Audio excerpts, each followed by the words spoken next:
Wij zijn hier vandaag samen voor een beurs van virtuele oefenfirma's. Het is eigenlijk de Limburgse beurs.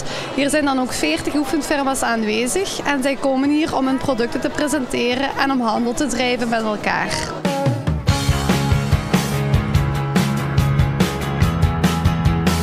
Wij mogen gewoon een maximum van 250 €. Als u een keer ontspanning nodig heeft, dan kunt u altijd naar het bieden wij een overnachting aan. Wij doen dat in heel Europa, dus Barcelona, Spanje, Venetië, Saint-Tropez, de meest bekende plaatsen, daar bieden wij een paar overnachtingen aan. Wij zijn dus van Château Delissimo. Wij verkopen Hagelosse streekproducten en champagnes en wijnen natuurlijk. Bij Château Delissimo doe ik de boekhouding samen met haar.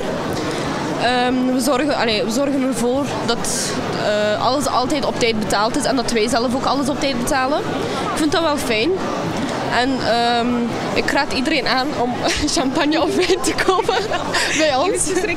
Ja.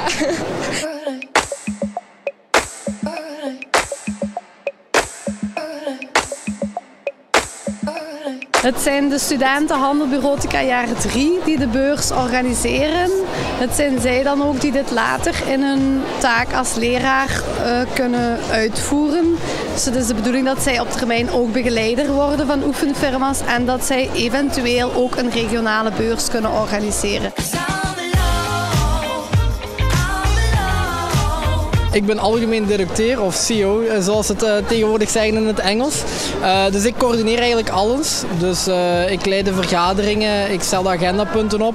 Maar ook als er iets moet besproken worden, dan gebeurt alles via mij. En als er een handtekening moet geplaatst worden, dan ben ik de eindverantwoordelijke voor alle documenten. Wij leren hier eigenlijk alle vaardigheden, kennis en competenties om dat binnen volgend jaar en de jaren erop in het beroepenveld in de klasse zelf te kunnen brengen.